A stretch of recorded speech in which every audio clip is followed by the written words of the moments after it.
말씀 보시겠습니다. 감사합니다. 말씀은 우리 마태복음입니다. 신약성경 마태복음 4장 1절부터 4절까지만 보시겠습니다. 이제 봉독합니다. 그때에 예수께서 성령에 이끌리어 마귀에게 시험을 받으러 광야로 가사 40일을 밤낮으로 금식하신 후에 줄이신지라. 시험하는 자가 예수께 나와서 이르되 내가 만일 하나님의 아들이거든 명하여 이 돌들로 떡덩이가 되게 하라. 예수께서 대답하여 이르시되 기록되었을 때 사람이 떡으로만 살 것이 아니요 하나님의 입으로 나오는 모든 말씀을 살 것이라 하였느니라 하시니. 아멘. 오늘은 이제 성서주의를 지키는 날입니다. 이런 성서주의를 맞이해서 저는 오늘 성도님들과 함께 말씀은 생명의 양식, 말씀은 생명의 양식이라는 제목으로 함께 말씀을 살펴보면서 은혜를 받으려고 합니다. 여러분 우리 저나 여러분들이 이제 일상생활도 하고 또 영적 생활도 합니다. 근데 우리 사람들이 또 저도 그렇고 여러분도 그렇고 우리 안 믿는 사람도 마찬가지입니다. 믿는 사람이나 안 믿는 사람이나 사람들이 살아가는데 꼭 필요한 것이 있습니다. 그게 뭐냐면 바로 이제 의식주입니다. 의식주. 사람들이 사는데 꼭 필요한 것이 의식주입니다. 첫 번째는 의식주, 옷이죠. 저와 여러분이 옷을 입어야 살 수 있습니다. 그 다음에 또 필요한 것이 먹는 거죠. 음식을 먹어야 되잖아요. 그 다음에 또 하나, 우리들이 때로는 머물기도 하고 쉬기도 하고 또 우리 가족끼리 만나서 사랑을 나누기도 하고 또 일가 친척도 만나는 집이 필요합니다. 주택이 필요하죠. 그런데 이 세 가지 중에서 아마 우리 인생들이 가장 필요한 것, 꼭 있어야만 되는 것이 하나 더 있지요. 바로 우리 생명과 여기서 생명은 육체의 생명입니다. 육체가 사느냐 죽느냐가 결정되어지는 그것이 꼭 있어야 돼요. 그게 뭐냐면 바로 음식입니다. 음식. 여러분 먹지 않고 살 수 없잖아요. 먹어야 되잖아요. 우리가 일정량의 음식을 섭취해야 힘도 내고 살아 움직이기도 하고 일도 하잖아요. 여러분 먹지 않고는 좀 어렵죠? 저도 자주 그런 건 아니지만 어떤 때 이럭저럭 하다 보면 잘 못 먹어. 사모님 어디 갔다 이럴 때 잘 못 먹으면 뭘 할래도 잘 안 돼요. 착도 잘 안 빠지고 설교 준비도 잘 안 되고 이런 걸 느낍니다. 그러다가 뭘 먹으면 아주 정신이 말짱말짱해집니다.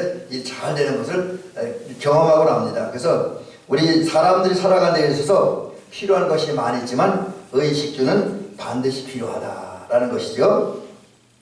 그런데 하나님은 이러한 인간의 필요성을 잘 아십니다. 그러기에 우리의 인간의 필요와 상황과 환경을 따라서 적절하게 역사하십니다. 그 하나님께서 적절하게 역사하시는 가운데 우리에게 주신 은혜 중에 하나가 뭐냐면 일용할 양식을 주시는 거예요. 일용할 양식. 일용할 양식을 우리가 부족하지도 않고 남지도 않을 만큼 적절한 양의 양식을 주시다라는 거지요. 또 하나는 이제 제가 굳이 구분했는데 생명의 양식을 주십니다. 우리가 살기 위해서 먹어야만 사는 그 생명의 양식을 주십니다. 실제로 성경을 보니까 하나님께서 양식을 채워주기 위한 역사와 사건과 은혜들이 성경에 몇 번 나타나 있더라고요. 꽤 많이 나타나 있지만 그걸 다 말씀드릴 수 없고 신약의 사나 구약의 사나 두 개만 소개를 해드리고 또 오늘 현실 속에서 하나님이 우리 양식을 주시는데 그것을 한번 살펴보려고 합니다. 먼저 하나님은 구약시대에 만나와 메추라기를 통해서 이스라엘 민족에게 이제 양식을 주셨습니다. 이게 육신의 양식이죠. 메추라기와 만나를 통해서 양식을 주셨습니다. 이제 우리가 성경을 좀 더듬어 보면 이스라엘 민족이 하나님의 은혜 가운데 출애굽을 했습니다. 그리고 출애굽한 지 2달 15일이 지났을 때에 홍해바다를 거쳐서 흰 광야에 도착합니다. 근데 흰 광야에 도착할 때 이스라엘 백성들이 불만이 생겼어요. 근데 저 성경을 봐도 제가 이 문맥을 쭉 보니까 그 당시에 이스라엘 백성이 먹을 것이 아주 없었던 건 아닌 것 같아요. 다만 이스라엘 백성들이 뭔가 지금 불만이 가득 차 있어요. 하나님 은혜 감사치 못하고 뭔가 불만이 가득 있어요. 그러다 보니까 엉뚱한 데서 불만이 터집니다. 그 불만이 뭐냐면 그거죠. 그 하나님이 주신 양식들이 만족하지 못한 거예요. 음식들이 자기들 마음에 안 들어요. 그러니까 하나님 앞에 얘기하고 모세와 아론을 원망하면서 말하잖아요. 너희가 이 광야에서 우리를 인도해내어 이 온 회중이 줄여죽게 하는구나. 차라리 애굽에서 그냥 종로로 가면 잘 살게 줬으면 고기도 먹고 맛있는 것도 먹으면서 좀 노예됐기 때문에 고통은 당하지만 잘 살았을 텐데 당신들이 애굽에서 우리를 이끌어내고 이 광야에 머물게 했고 여기서 지금 별 양식도 별 좋지 않고 뭐 음식 반찬도 맞지 않고 그래서 이 좋지 않은 반찬을 먹다가 우리가 굶어 죽을 지경이 되었다. 이렇게 말하면서 불평불만을 합니다. 그때 하나님께서 모세를 통해서 이제 양식을 내려주겠다. 그렇게 약속을 한 다음에 이제 양식을 내려주셨는데 그게 바로 만나와 메추라기입니다. 광야에서 음식이 맞지 않다고 음식이 적다고 그래서 굶어 죽겠다고 불평하는 그런 이스라엘 백성들을 향해서 하나님께서 만나와 메추라기를 내려주셨죠. 그 다음에 신약성경으로 나오니까 예수님께서 또 이제 백성들에게 군중들에게 일용할 양식을 주셨습니다. 어느 날 예수님께서 이제 갈릴리 바다 건너편으로 가셨고 그리고 갈릴리 바다 건너편에 있는 어느 마을에 높은 산으로 올라가셨습니다. 그때 많은 군중들이 예수님께 몰려왔습니다. 이 모습을 본 예수님께서 빌립에게 이 사람들이 무엇을 좀 먹게 할 거냐 라고 말한 다음에 빌립이 조사하고 알아보니까 한 어린아이 가져온 보리떡 5개와 물고기 2마리가 있습니다. 이제 예수님은 이 보리떡 5개를 가지고 축사한 다음에 떼어서 제자들에게 나눠주면서 이 보리떡 5개 물고기로 장정만 5,000명 적어도 1만 5천 명에서 2만 명 정도의 사람들을 예수님께서 배부르게 먹이셨습니다. 예수님은 이와 같이 구약시대에는 만나와 메추라기 통해서 신약시대에는 오병이어의 기적을 통해서 사람들에게 일용할 양식을 주셨고 마음껏 넉넉하게 맛있게 먹게 하셔서 그들의 배를 채우시고 그들을 살찌우셨습니다. 그런데 하나님은 이러한 은혜를 이스라엘 백성들에게만 내려주신 것이 아니라 오늘을 사는 저와 여러분들에게 내려준다는 거죠. 그래서 오늘도 하나님은 우리에게 양식을 주시기 위해서 일하십니다. 역사하십니다. 어떻게 역사하시냐? 저는 오늘 그 2가지를 통해서 한번 소개를 드리려고 하는데 이건 제 얘기는 아니고 성경을 근거로 한 얘기입니다. 첫째는 하나님께서 우리에게 육신의 양식이든 영혼의 양식을 주시기 위해서 역사하는데 하나는 천지 만물의 운행을 통해서 우리들에게 일용할 양식을 얻을 수 있도록 또 우리가 일용할 양식을 받을 수 있도록 역사하신다라고 하는 거죠. 이것은 특별히 우리의 지역과 연결시켜서 좀 말씀드리면 이와 같습니다. 하나님은 우리가 농사했잖아요. 그리고 우리는 농사를 통해서 일용할 양식을 얻는데 그 농사 짓는 데 필요한 햇빛을 주시죠. 적절하게 너무 많지도 않고 너무 적지도 않게 적절한 햇빛을 주십니다. 이거를 우리는 일조량이라고 그러죠. 여러분 하나님의 햇빛을 주시지 않으면 여러분이 짓는 농작물들이 자랄 수가 없어요. 햇빛을 주십니다. 그리고 때로는 우리의 요구를 꼭 맞는 건 아니지만 그러나 하나님 때를 따라 비도 주십니다. 이스라엘 사람들이나 성서적인 표현을 이른 비도 주시고 늦은 비도 주셔요. 우리에게는 봄비도 주시고 여름비도 주시고 가을비도 주십니다. 그리고 때로는 적절한 바람도 주셔요.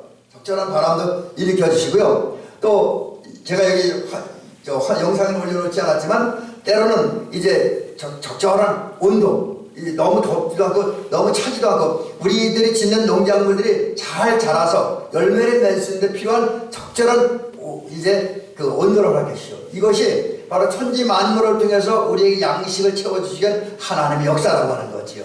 그 다음에 2번째는 제가 이건 이렇게 한번 정리해 봤습니다. 성경적인 것보다는 성경을 근거해서 제가 이제 묵상하는 것에 느낀 거를 말씀드립니다. 하나님은 우리 산업을 통해서 우리에게 일용할 양식을 주십니다.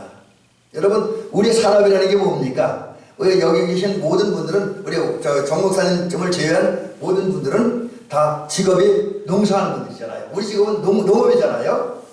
그래서 이제 우리 하나님 우리의 농업을 통해서 이제 역사하시고 그 역사를 통해서 우리에게 일용할 양식을 주십니다. 물론 농사꾼인 우리는 농부인 우리들은 농사를 짓기위해서 때로는 밭을 기경합니다. 기경한다는 말은 갈아엎는다는 뜻이 있어요. 일봄이 되면 밭을 갈아엎지요. 물론 어떤 분들은 이제 좀 부지런한 분들은 가을 농사가 끝나면 늦은 가을쯤에 이제 트랙터나 뭐 이렇게 기계를 이용해서 밭을 이제 갈아엎는 분들도 있어요. 그리고 이제 밭을 다 만들고 거름을 주고 뭐 씨를 뿌리고 풀을 뽑고 약을 치고 뭐 여러 가지 농사짓는데 필요한 일들을 합니다. 근데 여러분, 여러분들이 씨를 뿌리고 약을 주고 거름을 주고 뭐 그다음 풀을 뽑아주고 이런다고 해서 그 농작물이 자라는 건 잘합니까? 물론 그 여러분이나 우리 농부들의 수고 헌신을 무시할 수 없겠지요. 그것도 분명히 농사라는 과정이니까. 그런데 분명 바울 사도가 말한 것처럼 우리 하는 일은 씨를 뿌리고 물을 주고 거름을 주고 풀을 뽑아주고 약을 주는 것 정도예요. 실제로 우리가 뿌린 씨앗들이 깊은 뿌리를 내리고 잘 자라서 열매를 맺게 하시는 일은 하나님입니다. 우리 배후에서 알게 모르게 하나님이 역사하심으로 여러분들이 뿌린 배추씨도 여러분들이 뿌린 고추씨도 그 여러가지 곡식 씨앗들 채소 씨앗들이 깊은 뿌리를 내리고 잘 자라서 풍성한 열매를 맺고 그것이 오늘 우리 사회가 갖고 있는 경제 통로를 통해서 팔리고 거기서 물질적 수확을 얻음으로 여러분과 제가 이제 이용할 양식을 섭취하면서 살아가는 겁니다. 여러분 우리가 오늘 이만큼이나마 먹고 마시게 된 것은 전적으로 하나님의 은혜인 것을 기억하고 감사하시기 바랍니다. 하여튼 여러분 하나님이 복 주시지 않으면 우리 여러분과 제가 아무리 농사를 해도 아무리 열심히 해도 아무것도 거둘 수가 없습니다. 우리가 수고했지만 우리 씨를 뿌렸지만 우리가 약을 줬지만 우리가 거름을 줬지만 그 여러가지 농사에 필요한 일을 했지만 그 우리들이 농작물들이 자라고 열매 맺게 하시는 일은 하나님입니다. 그 하나님의 역사에 의해서 저와 여러분들 일용할 양식을 받아 먹고 마시는 거예요. 그러니 감사를 할 수밖에 없죠. 자, 그렇다면 하나님이 이렇게 역사하심으로 우리 양식을 주신데 하나님이 주신 양식은 어떤 양식이냐? 크게 성경을 근거로 두 가지 말씀을 소개를 해드립니다. 조금 전에 말씀드렸던 만나와 메추라기, 또 예수님께서 갈릴리의 바다 건너편의 한 높은 산에서 오병이의 사건을 통해서 이제 양식을 주잖아요.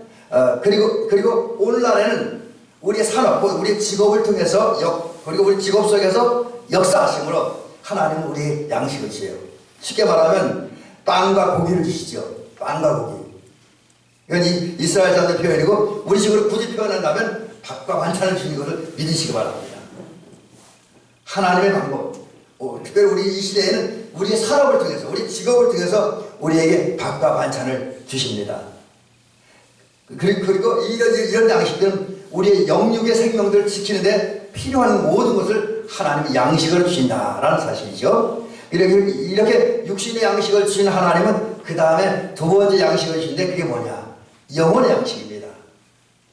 오늘 예수님께서 말씀하십니다.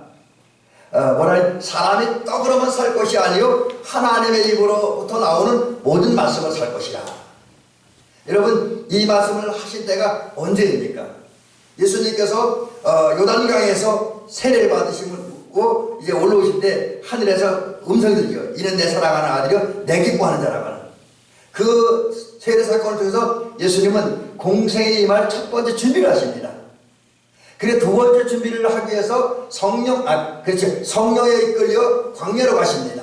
그리고 40일 동안 금식하신 다음에 마귀에게 세 가지 시험을 받습니다. 그 세 가지 시험을 받는 중에 첫 번째 마귀가 한 시험이 뭡니까?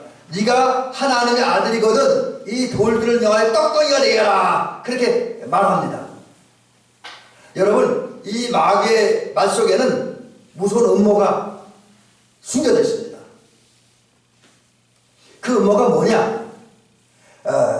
예수님이 하나님의 아들이잖아요. 이건 마귀도 알아요. 모르는 거 아니에요. 이걸 아는 마귀가 예수님을 부추기고 충동질해서 결국 충동이라고 그 결과로 예수님이 자기 충동기에 넘어가서 자신이 하나님의 아들이고 또 모든 사람이 주와 그리스도라는 것을 드러내기 위해서 권능, 기적을 행하게 되게 하는 겁니다.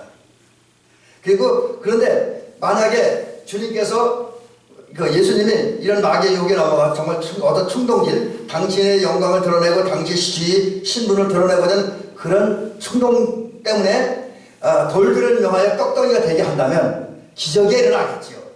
예수님은 인기가 높아지겠지요. 그러나 그것은 하나님의 뜻에 어긋납니다. 하나님은 그런 기적을 그런 기적을 행하기를 원치 않으십니다. 여러분, 기적이라고 다 좋은 게 아니고 능력이라고 다 좋은 게 아닙니다. 하나님은 기적도 하나님 뜻에 맞는 기적이 있고 그렇지 못한 기적이 있을 수 있다라고 하는 거죠. 그래서 지금 예수님은 제가 자막에 올려드린 대로 사람의 떡으로만 살 것이 아니요 하나님의 입으로 나오는 모든 말씀을 살 것이라고 하는 그 말씀하시는데, 이 말씀의 첫 번째 의도는 그겁니다. 당신을 부추겨서 충동질에서 기적을 일으켜 능력을 일으켜서 당신 자신은 영광을 받고 당신 지위와 신분을 드러내지만 하나님의 뜻을 거스르는 행동들, 하나님의 나라를 확장하는 일을 방해하려고 하는 마귀의 음모를 대적하고 잠재우기 위해서, 이건 제가 부드러운 영어로 표현한 겁니다. 좀 아주 극단적인 영어로 표현하면 그런 마귀의 음모를 박살내기 위해서 사람이 떡으로만 살 것이 아니요 하나님의 입으로부터 나오는 모든 말씀으로 살 것이다, 그렇게 말씀하시는 거예요. 근데 이건 사람이 떡으로만 살 것이 아니요 하나님의 입으로부터 나오는 모든 말씀을 살 것인 의미는 이것만 있는 게 또 하나가 있습니다. 중요한 건데 그게 뭐냐면, 마귀는 돌들을 변해서 떡덩이가 되고 그걸 먹으면 예수님 배가 채워지니까 예수님의 생명을 살리는 그 참 생명의 양식이다, 그렇게 이제 은근히 주장하는 거예요. 그런데 예수님은 그게 아니죠. 비록 돌들이 변해 떡덩이가 되고 그 떡을 먹고 내가 배가 불러, 그래서 내 육신의 배를 불려주고 내 육신의 욕망을 채워준다 할지라도 마귀의 계략과 음모에 넘어가 기적을 해가서 어떤 음식을 만들어 먹는 하나님의 뜻에 거스린 것이다. 그거는 생명의 양식이 아니라는 거죠. 마귀의 계계와 마귀의 음모에 의해서 나온 모든 것들은, 그 얻어진 유익들은 왜 복도 아니고 은혜도 아니고 생명의 양식도 또 참된 양식도 아니라는 거죠. 여러분, 그렇습니다. 마귀의 음모와 계획에 나오는 것들은 그것이 아무리 유익하고 아무리 도움이 되고 아무리 삶을 풍요롭게 해도 그 은혜가 아니고 복이 아닙니다. 하나님에게서 나온 것만이 진짜 복이고 은혜이고 하나님이 주신 그 양식만이 진정한 생명의 양식을 기억하고 믿으시기 바랍니다. 여러분, 예수님은 분명히 말씀하십니다. 뭐라 그러냐면 당신의 생명의 양식이라는 거예요. 그래서 오늘 성경에 보니까 참된 양식이 예수님입니다. 좀 더 구체적으로 말씀드리면 요한복음 6장 35절에서 나는 생명의 떡이니, 나는 생명의 떡이니. 그 다음에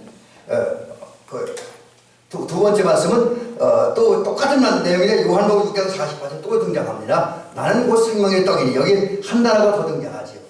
요한복음 6장 35절에서는 나는 생명의 떡이니라고 말씀하신 반면에 요한복음 6장 48절에서는 나는 곧 생명의 떡이니, 그렇게 말씀하셨고요.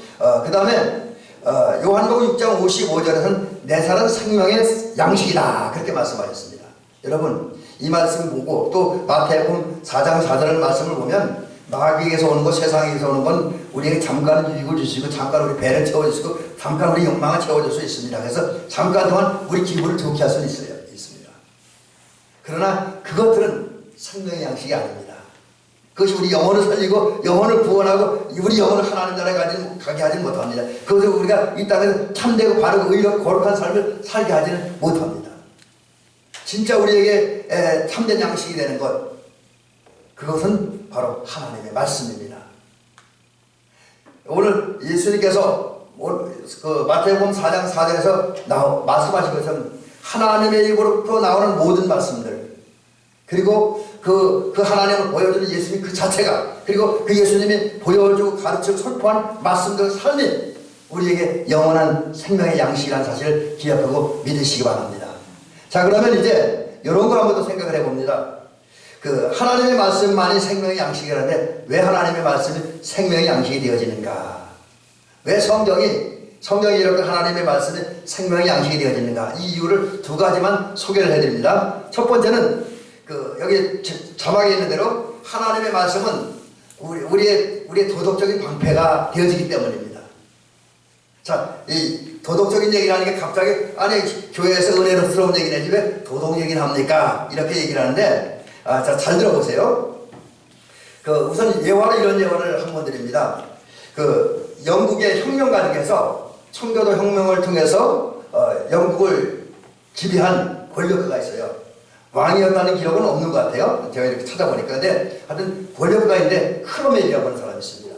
근데 이 사람이 여러 가지 이제 권력을 통제하는 기관들이 많잖아요. 근데 이 사람이 직접 지휘하는 군대가 있는데 그 군대 중에 한 연대가 있습니다. 그리고 그 한 연대 속에는 신앙이 좋은 사람들이 꽤 많았어요. 신앙이 좋은 사람이 꽤 많았습니다. 그러다 보니까 이 신앙이 좋은 병사는 이제 군생활을 하면서 또 전쟁을 치르면서도 늘 하나님의 말씀을 가까이 하고 읽습니다. 그런 어느 날 이 부대가 전쟁을 나가게 되었습니다. 그때 한 병사가, 한 병사는 아니죠. 신앙 좋은 병사들이 다 이제 성경을 이제 휴대하고 나가는 거예요. 근데 그 중에 어떤 병사는 가슴 속에다가 성경을 이렇게 집어넣고 나갑니다. 전투를 하다가, 전투하는 별일이 다 생기잖아요. 적군의 쏜 총에 한 병사가 맞았습니다. 근데 그 총이 다른 데로 가기 가슴을 들은 거예요. 가슴을 맞았습니다. 자, 그러면 죽어야 됩니다. 여러분, 이 총이라는 게 얼마나 힘이 세지 아십니까?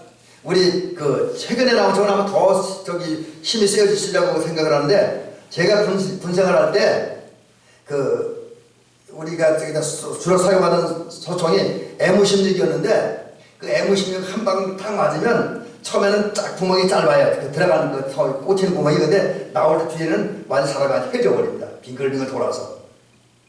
한 방만 맞아도 설 수가 없습니다. 근데 여기 신기한 일이 일어난 거예요. 이거 기적 이상입니다. 그게 뭐냐? 아주 영화 같은 이야기가 영화 같은 사건이 생긴 거예요. 그게 뭐냐면, 이 병사가 총에 맞았는데, 부상도 당하지 않고 죽지도 않았어요. 아무 이상도 없습니다. 아무 이상도 없어요. 그래서 사람들이, 이거 이상하다 하고, 나중에 이제 그 병사를 뒤져보니까, 무슨 일이 생기냐면, 총알이 가슴 쪽으로 날아들었는데, 그 총알이 하필 가슴 속에 묻어서 성경에 꽂힌 거예요. 근데 사실, 여러분, 성경이 굵어야 얼마나 굵겠습니까? 사실 성경, 총알의 위력을 성경이 감당할 수는 없어요. 성경책이 얇은 책이. 여러분, 우리 신구약 성경 이 정도 되는데, 이 M16 이거 하나 못 뚫겠습니까? 이거 뚫고 나와요. 그런데 이상하게 총알이 성경에 꽂혔는데 그 이상은 안 들어간 거예요. 여러분, 이것은 물론 특별한 사건이고 많이 있는 사건은 분명 아닙니다. 아주 특별한 사건입니다. 그러나 이 속에서 우리 깨닫는 귀한 교훈이 하나 있습니다.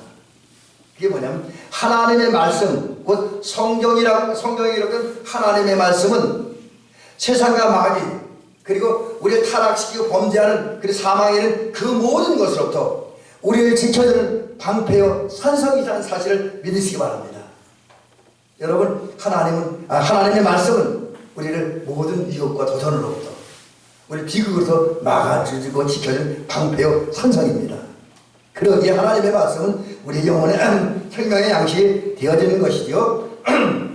두 번째, 하나님의 말씀은 우리가 승리하는 힘입니다. 하나님의 말씀은 우리가 승리하는 힘이에요. 여러분,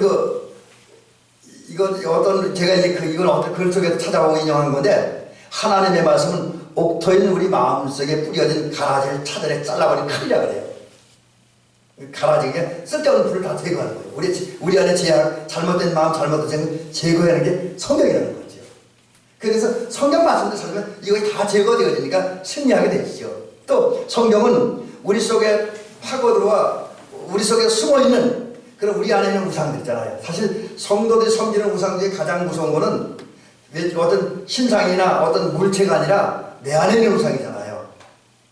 내가 하나님을 더 사랑하는 것, 내가 하나님을 더 귀히 여기는 것, 그것이 돈일 수도 있고, 그것이 권력일 수도 있고, 그것이 명예일 수도 있고, 그것이 어떤 사람은 책일 수도 있고, 이런데 이런 우상들은 다른 걸 제거할 수 없어요. 물체는 내가 도끼로 때려부시든지 뭘 때려부시면 되는데 내 마음속에 있는 우상은 그걸 쉽게 때려부시기 어렵습니다. 그런데 이런 우상을 무너뜨리는 게 바로 하나님의 말씀이라는 거죠. 하나님의 말씀에 바로 무장될 때 이제 그 모든 죄악의 무성들을 부셔버릴 수 있죠. 그 다음에 하나님의 말씀은 죄와 죽음의 바다에 떠있는 방주. 마치 그 옛날 노아 시대에 홍수 심판이 임했는데 노아 방주 안에 들어갔던 사람 다 살아남았잖아요. 그래서 오늘 이 세상에는 바다는 죄로 가득했어요. 그 죄 때문에 많은 사람들 정신이 이미 죽었고 양심이 이미 죽었고 영혼이 이미 죽었어요. 그리고 더 지극적인 그런 상태에서 더 완전한 사망을 향했고 지옥 천국을 향해서 지금 달려가고 있어요. 정처 없이. 그런데 하나님의 말씀이라는 하나님의 말씀은 이런 죄악의 바다, 사망의 바다에 떠있는 방주와 같아요.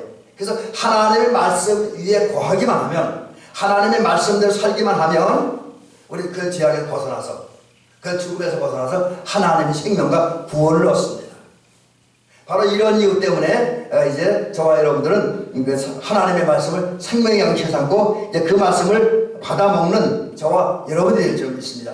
양식은 많이 받아먹어야 돼요. 오늘 제가 여러분 극단적인 표현을 하나 해드립니다. 이것 때문에 너무 화는 내지 마세요.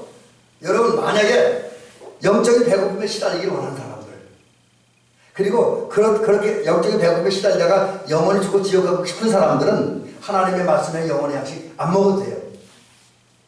지옥 가고 싶은 사람은 안 먹어도 됩니다. 근데 우리 성도들 가운데 그런 분들은 없겠죠? 이때 좀 아멘 좀 해보세요. 그런 분은 없으리라고 저는 믿습니다. 그렇다면 적어도 우리가 영원히 배부르고 살찌워지고 건강해지고 이 땅에 복되게 살고 영원한 하나님 나라에 가고자 하는 사람들이라고 하면 하나님이 우리에게 주신 생명의 양식을 먹어야 돼요. 육신의 양식도 먹어야 되지만 특별히 하나님의 말씀이라고 하는 이 생명의 양식을 먹으시기 바랍니다. 자, 그러면 이제 결론을 이런 말씀 드리면서 오늘 말씀 마치려고 합니다.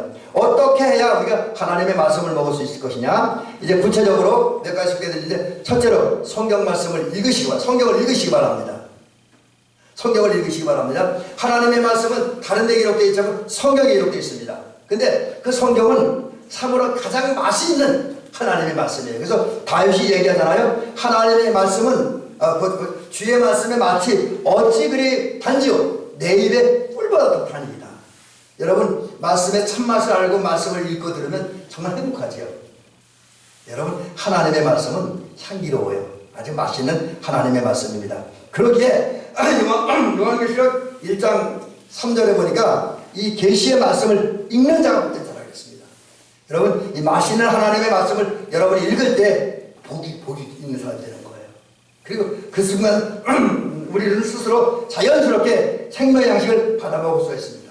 근데 여러분 읽는다는 말의 원어를 찾아보니까 성경을 펴서 읽는다는 뜻이죠. 성경을 펴서. 그러니까 그냥 읽는 게 성경을 펴서. 이 사실을 기억하고 우리 성도는 규칙적으로 성경을 찾아 읽는 저와 여러분 되시기 바랍니다. 그 다음 두 번째는 하나님의 말씀의 이 생명의 양식을 받아먹기 위해서 말씀을 들어야 됩니다. 여러분 좀 더 구체적으로 하나님은 성경에 이렇게 말씀을 이 글로만 우리에게 선포하는 것이 아니라 언어로 선포하십니다. 말로. 근데 사실은 우리가 듣기에는 기억력하는 데는 물론 차이가 있습니다만 듣고 이해하는 데는 글로 읽는 것보다 말로 듣는 게 훨씬 빨라요. 말로 듣는 게 훨씬 빠릅니다. 그래서 그것 때문에 하나님은 성경에 기록된 말씀을 우리에게 들려주는데 어떻게? 세우신 종들을 통해서. 세우신 종들을 통해서 하는 게 그게 여러 가지 많은 형태가 있지만 그 중에 하나가 설교라고 하는 거지요. 그런 면에서 보면 저와 여러분들이 하나님의 말씀이라는 생명의 양식을 받아먹기 위해서 설교를 잘 들을 필요가 있습니다. 또 읽는 것이 복인 것처럼 계시록 1장 3절에 보니까 선포되는 하나님의 말씀을 듣는 것이 복입니다. 그러므로 우리는 이제 집중해서 귀로 들어요. 이 듣는다는 것은 그냥 귀로만 듣는 것을 의미하지 않습니다. 그 이상입니다. 집중해서 귀로 듣고 마음에 새겨야 됩니다. 들은 말씀을 마음에 새겨야 돼요. 그리고 들을 때는 모든 잡생각, 모든 잡념, 모든 평가하고 비판하고 이런 걸 다 내려놓고 순수한 마음으로 말씀 그대로를 들어야 될 것입니다. 자, 그 다음에 세 번째는 말씀을 묵상해야 됩니다. 복 있는 사람은 여호와의 말씀, 여호와의 율법을 즐거워하며 그 다음에 다윗이 얘기하기를 그 율법을 주야로 밤낮으로 묵상하는 자다. 묵상은 깊이 생각하는 거예요. 여러분 이제 말씀을 정리하면 우리 여러분들은 이제 성경을 통해서 들었고 설교를 통해서 들었던 이 말씀들을 깊이 생각하시기 바랍니다. 반복해서 생각하시기 바랍니다. 이 말씀의 의미가 뭐냐? 왜 주님이 이런 말씀을 해주셨느냐? 주님이 이 말씀을 통해 요구하는 것이 뭐냐? 또는 나는 어떻게 해야 그 말씀을 살 것인가? 이것을 깊이 생각하시기 바랍니다. 그 다음에 네 번째는 말씀에 순종해야 될 줄로 믿습니다. 예수님께서 산상수훈 결론을 내리면서 마태복음 7장 24절에서 말씀하셨습니다. 나의 이 말을 듣고 행하는 사람 지혜로운 사람 같으니. 이 말씀에 보면 말씀을 듣고 행하는 자가 지혜로운 사람. 여러분 순종이라는 게 실제로 성경에 보면 우리 한글은 다 똑같은 뜻을 단어로 표현했지만 성경에는 어떤 절에 따라 상황에 따라서 여러 단어로 표현되어 있습니다. 그래서 그 단어 다 표현할 수 없지만 그 중에 한 가지를 소개한다면 성경은 성경에서 말하는 순종, 특별히 신약 성경이 말하는 순종은 순수한 마음으로 말씀을 듣고 받아들이는 거예요. 말씀을 귀로 듣고 마음으로 받아들이고 그 다음에 말씀을 살겠다라 그 들려진 말씀, 읽혀진 말씀을 살겠다고 결단하는 겁니다. 그리고 결단할 뿐만 아니라 들려진 말씀에 동의하는 거예요. 아멘으로 동의하는 거예요. 그런 다음에 할 수 있으면 말씀 내 순종하는 말씀대로 사는 거예요. 이 말씀을 살아갈 때에 우리가 자연스럽게 말씀을 먹을 수 있습니다. 그 다음에 마지막 하나, 요거는 이제 제가 목회자이기 때문에 느꼈던 거기 때문에 그것을 말씀드립니다. 여러분이 영의 양식을 받아 먹으려면, 생명의 양식을 받아 먹으려면 가르침을 하시기 바랍니다. 아까 우리 최고사는 복음 전파에 대해 기도하는데 그거 꼭 필요할 거예요. 여러분, 예수님께서 분명히 말씀하셨어요. 내가 분부한 모든 것을 가르쳐 지키게 하라. 여러분, 가르치는 건 저와 여러분들이 주신 하나님에서 주신 사명입니다. 이거 반드시 해야 되는 의무입니다. 적어도 예수님이 우리에게 가르쳐주시고 선포하신 말씀과 가장 핵심적인 부분이 있습니다.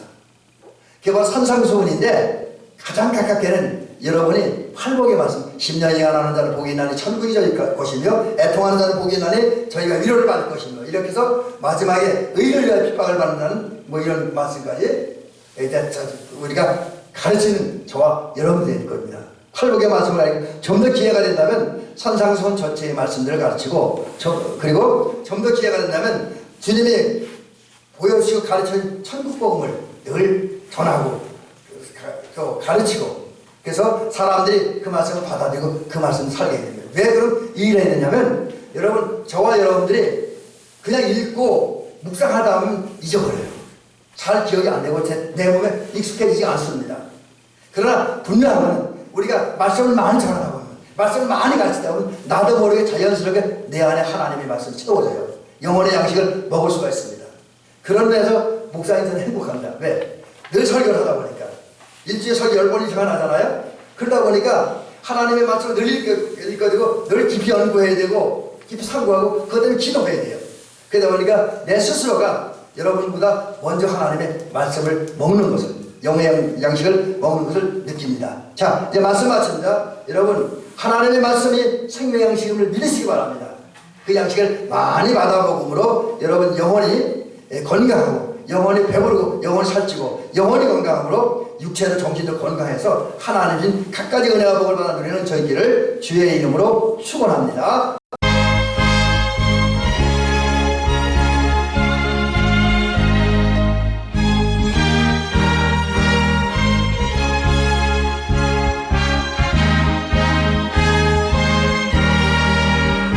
잠시 세상에 내가 살면서 항상 찬송 부르다가 날이 저물어 오라 하시면 영광 중에 나가리. 열린 천국문 내가 들어가 세상 짐을 내려놓고 빛난 면류관 갈아 쓰고서 주와 함께 길이 살리. 눈물 골짜기 더듬으면서 주옵소서. 나의 갈 길 다 간 후에 주의 품 안에 내가 안기어 영원토록 살리로다. 열린 천국문 내가 들어가 세상 짐을 내려놓고 빛난 면류관 받아 쓰고서 주와 함께 길이